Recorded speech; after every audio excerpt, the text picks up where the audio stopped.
Welcome to Unite Planet. Our guest today is Andrew Johnson. Andrew is one of our most regular guests and has appeared on many programs such as Climate Change and Global Warming Exposed, to our new series of Ask Andrew, many programs featuring 9/11 and the directed energy, and Finding the Secret Space Program. Today's program is about Andrew Johnson's new book, which is called Acknowledged, a perspective on the matters of UFOs, aliens and crop circles. So sit back, relax and enjoy the program. Thank you for watching.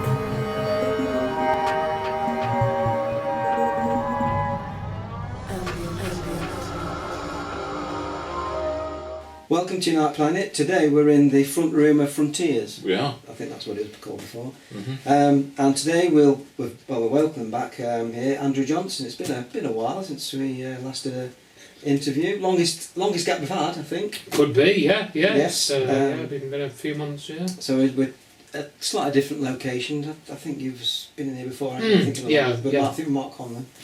That was one. Yeah. When he was here, yeah.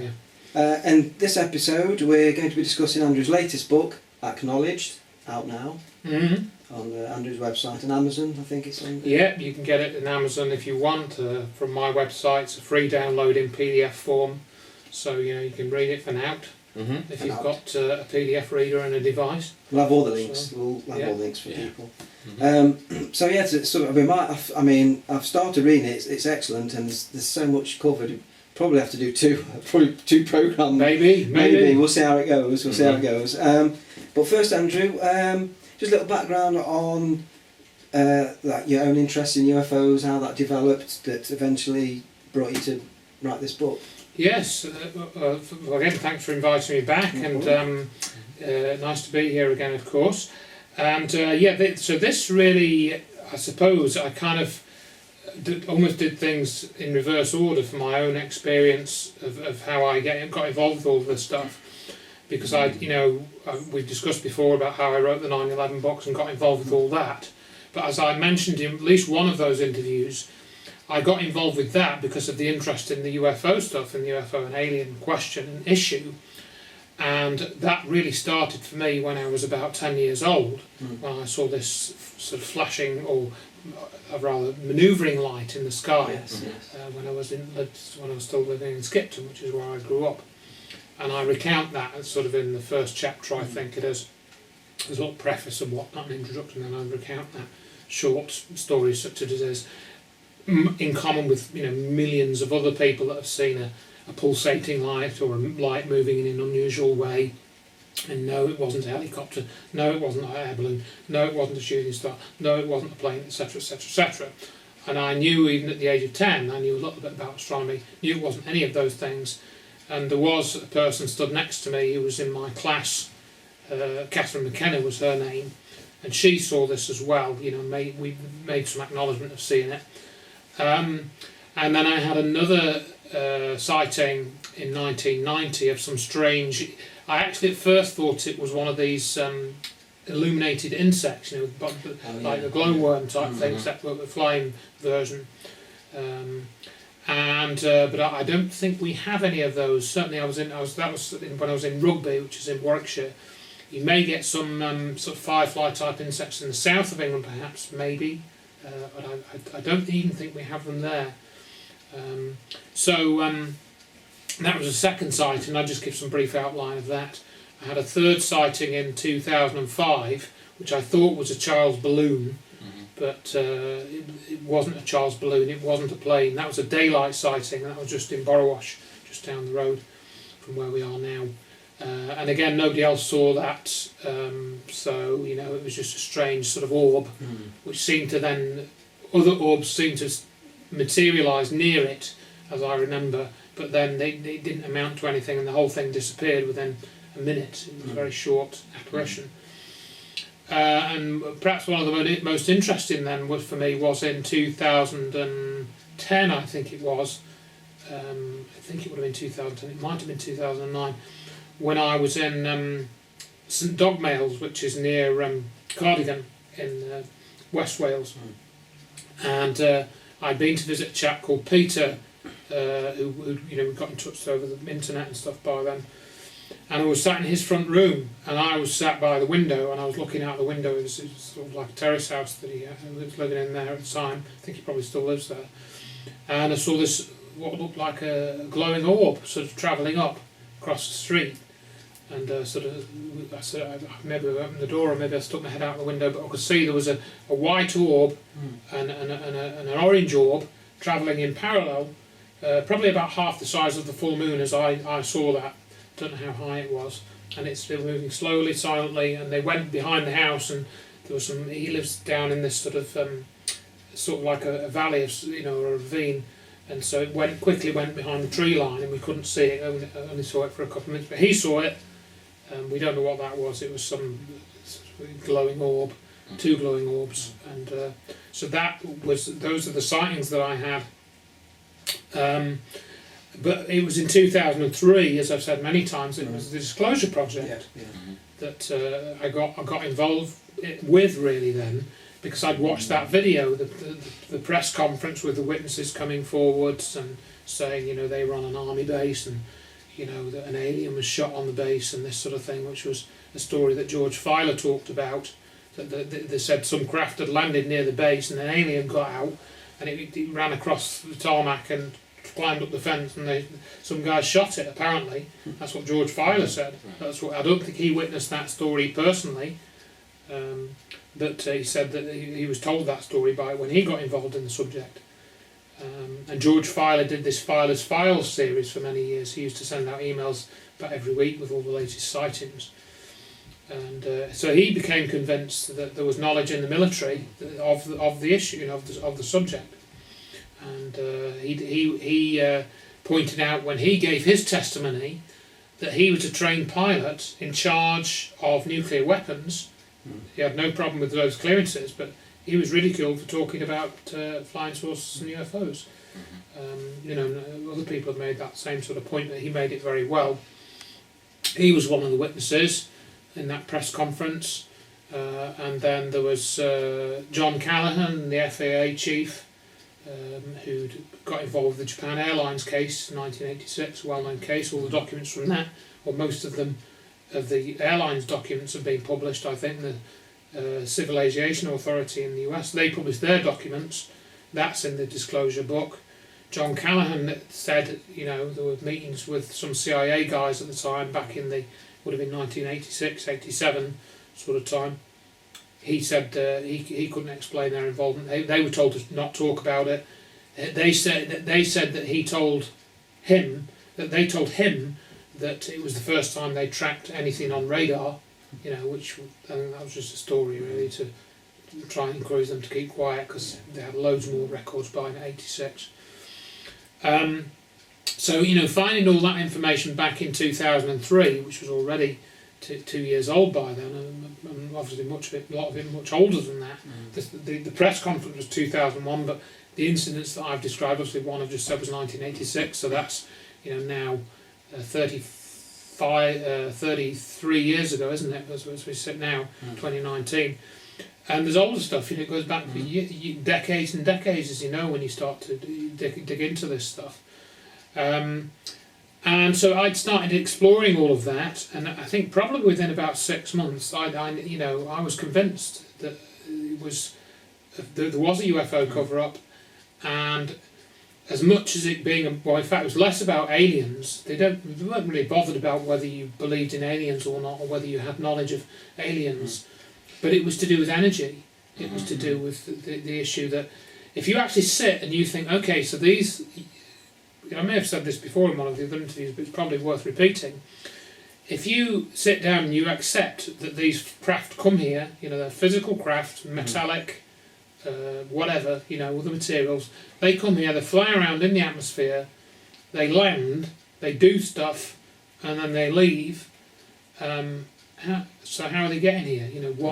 What is the propulsion mechanism? And there's books have been written about UFO propulsion. They've been written for years. But even back to the 50s, we had statements in some of the books asking about the propulsion. but it's not really explored that much in the wider scheme of things. Like if you see a UFO documentary on BBC or ITV or whatever, and they've got worse, I think, in the last sort of 15 years or so, they've become even more formulaic. In the 90s, I think you had a few good ones which did sort of try and challenge some of the mainstream thinking more. But even they didn't really talk about UFO propulsion that much. They didn't go into a lot of detail about how it might work, you know, what the phenomena that witnesses experienced, you know, how could they be used to explain how the UFO and flying saucers worked. You know, that angle is not explored that much, but it is, for example, explored by people like Bob Wood, who used to work for Douglas Aircraft, which then became McDonnell Douglas, etc., and then Boeing eventually. And they, you know, I wrote about this in the Finding the Secret Space Program book. I would add that these three books, the Acknowledged book, the Secrets in the Solar System book, and the Finding the Secret Space Program, there's a bit of overlap between them, and that's, you know, that's kind of deliberate, really, because they are all interrelated. And the UFO propulsion issue is connected with the Secret Space Program. You know, we've talked about that before. So there is a bit of probably slight repetition in this book, not much, probably only a couple of pages. And so anybody that's interested, I recommend they try and read all three books if they can, because they all, you know, work together to give a kind of larger picture of what I think has been going on. And the energy issue being, you know, one of the big aspects of it. It does connect a lot of things, doesn't it, the energy issue? Yeah, it does. Because then you also connect into one of the other topics you've got guys have spoken about with other people, other guests, is the consciousness thing. Yes. Yeah. That comes into it, because that consciousness is a kind of, and it's to do with energy. You know, it's like, I like to think of consciousness as a kind of energy with intelligence kind of thing, or something like that. There's this correspondence between intelligence and energy and consciousness, organisation of things, and so it's all interrelated. I mean, there's some more nuts and bolts stuff in that book, and like with the other books, where, you know, there's two main themes in each of the books. There's the evidence itself of whatever it is, you know, the secret space program or anomalies on Mars or on Aptus or whatever. So there's that evidence, and then I've tried to also focus on why that isn't in the mainstream, you know, and in other words, why is it being covered up? And not only that, but who's covering it up? Who's keeping it covered up? And, you know, we've had many conversations, I think, both on camera and just privately when we've chatted, about who's covering things up. And the way that things work is, like, if we go back to 9/11 for a moment, they'll tell you something about 9/11. Oh, the official story is not true, and, you know, the buildings didn't fall down because of fires and aircraft, but it was bombs in the building, and, you know, yeah, you might go along with that. I went along with that, as we've discussed, you know, many times before. And it's the same with the UFO stuff. Oh yeah, for example, you'll say, well, yeah, we know that the UFOs are real, but we don't know where they come from. We don't know where any of them come from. We don't know anything about how they work, you know, but they are real, you know, and that's what I call a limited hangout, again, because I think certain stuff is known, and both about the occupants and how they work, you know, and possibly even why they're here. That's a bit of a harder question to address, because I think there's a whole sort of range of reasons. Yeah. So you know, that's where I've tried to go with that book, is give you some of the answers which I think can be supported by at least some evidence. You know, and we can talk about a little example of that, which isn't. And again, I would say that there's really not much that's new in that book. A lot of the information in there is, you know, I mean, I mentioned Roswell, which of course was 47. Everyone talks about that. So I mean, it's 70 years old, some of it, you know, and so there's very little actual new information in there.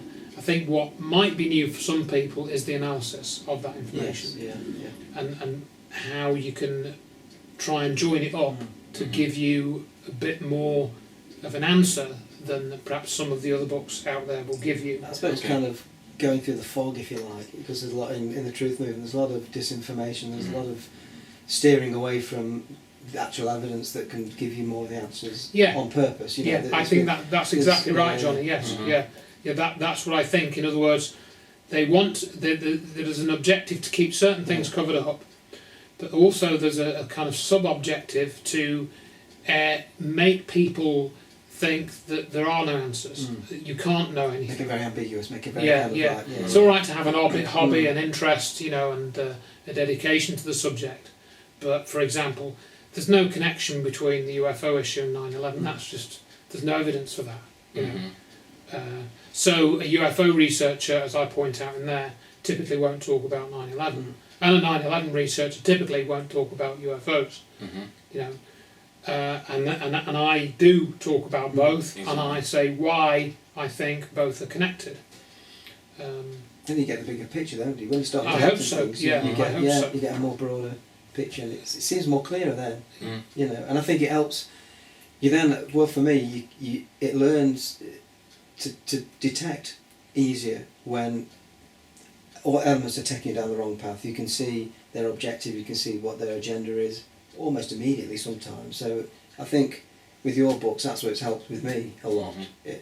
You can. Right. You know, you can. It's sort of like an education in the way of how to deal with the information that's presented to you, just even from the truth movement, which a lot of people will just not do. They'll think, well, right, okay, something's been presented that's not the official story. Seems plausible, and they don't, you know, they don't realise that these cover-ups happen within the truth movement as well. You know, so that's what I got from a lot of your books. You see a lot, and it connects everything together. You see the bigger picture. So. Well, that's great, Johnny. Yeah, and I'm glad that you found that, and.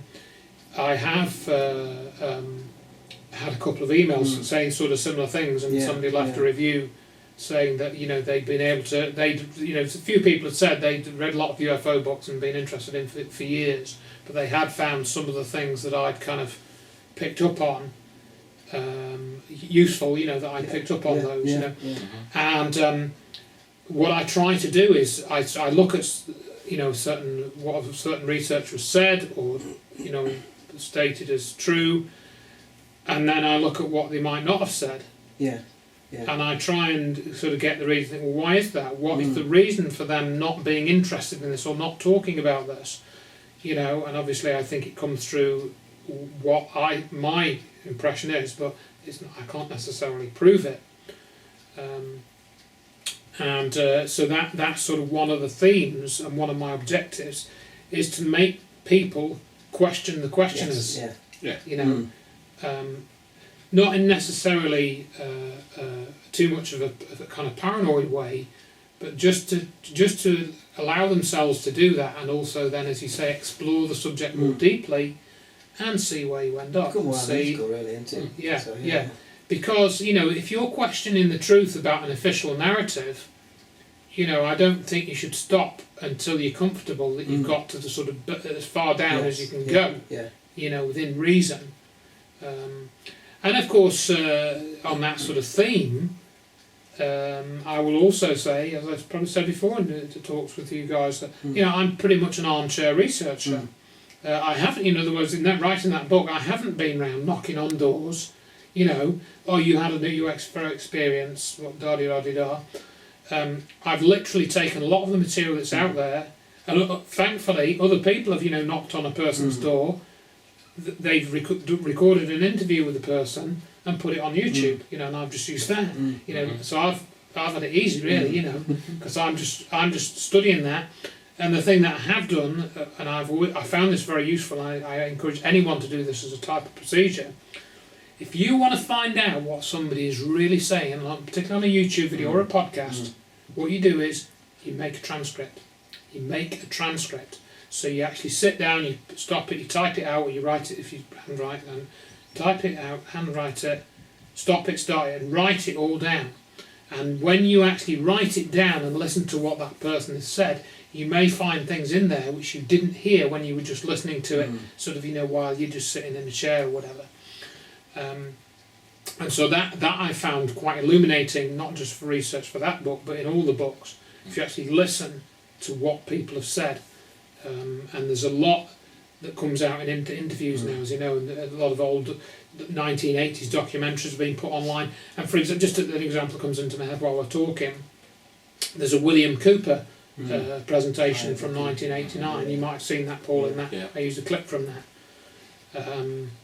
And that's got some good stuff in it. And but what you can do with YouTube now is YouTube does auto transcripts.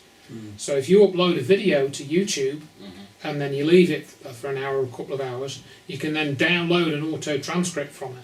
And I use that quite a lot in the book as well. So you just download the transcript, listen to the video again, and you can make a few corrections, and you've got a pretty accurate transcript of what was said.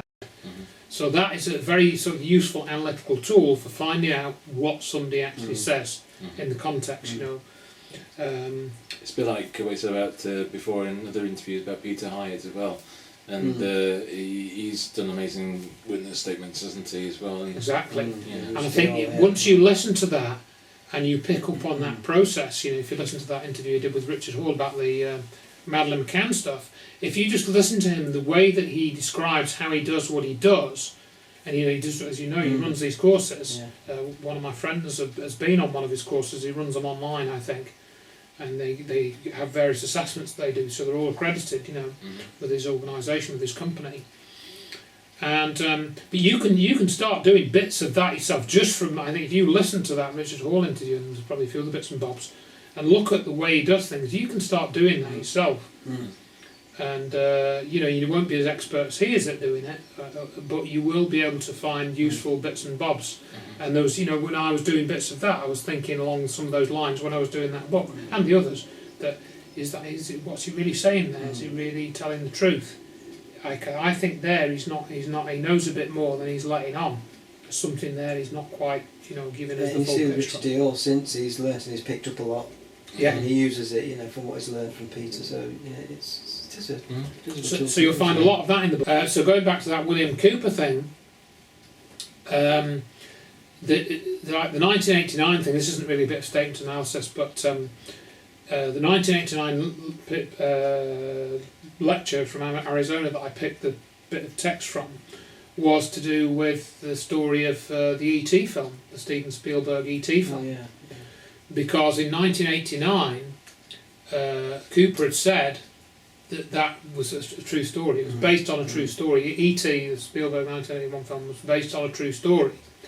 And he said that it was actually happened, I think, in the 1950s. And the little boy in the E.T. story wasn't a little boy, it was an Air Force officer. And they found a craft had crashed. They picked that up somehow on radar on a field trip or something.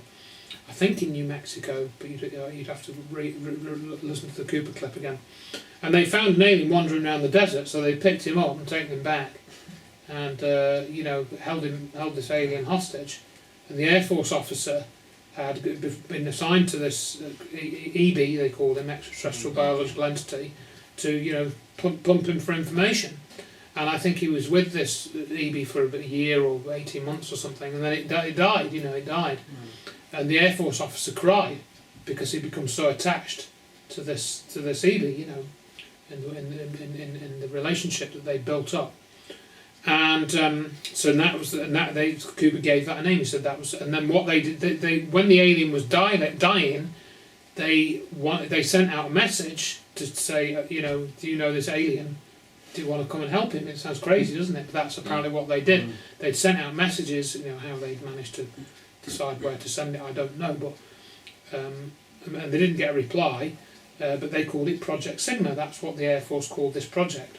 So the film E.T. was actually a fictionalised version of Project Sigma, according to Bill Cooper.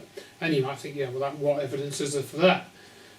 Well, the unusual thing is that Steven Spielberg was interviewed in 2011 on a podcast. It wasn't a mainstream show, and you can listen to this. The podcast is still online, and it had been rumoured for years. And I think it was first reported in the early 80s, 82, 83, in Vanity Fair or something, that Spielberg had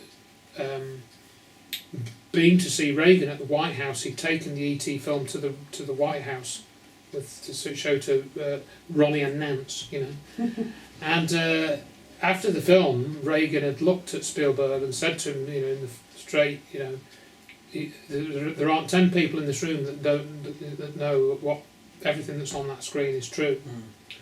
And this was kind of a rumour for years and years, but Spielberg himself told the story in 2011 that Reagan did indeed say that to this private audience. So Reagan confirmed that the story of E.T., according to the way he said it, was true, which kind of backs up what Bill Cooper said in 1989.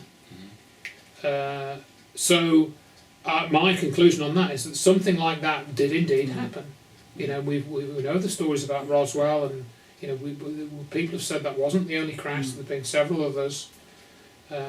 So that's an example of where I've tried to get two sort of corroborating sources of information and put them together and tell you why I think that story is true. And there's a few like that I've done in the book. And but then again, I think Bill Cooper was a totally honest guy as far as I can work out, and he had a lot of good information, and he himself admitted that for a period of time he was fooled, by people, and he felt that he had been fooled about the disinformation with some of the UFO stuff was disinformation, and so he does talk about that. But then in that clip, I edited it out when I used it in my presentation, because what does he talk about? He talks about men landing on the moon, And again, he was I think he was roped into that. I think a lot of military people can't, find it hard to accept that the Apollo was a hoax. Large parts of it were a hoax, as we discussed before. The Pope still bangs the drum of 9/11 if it's a story. So that's right, and I mentioned that in the book. Yeah.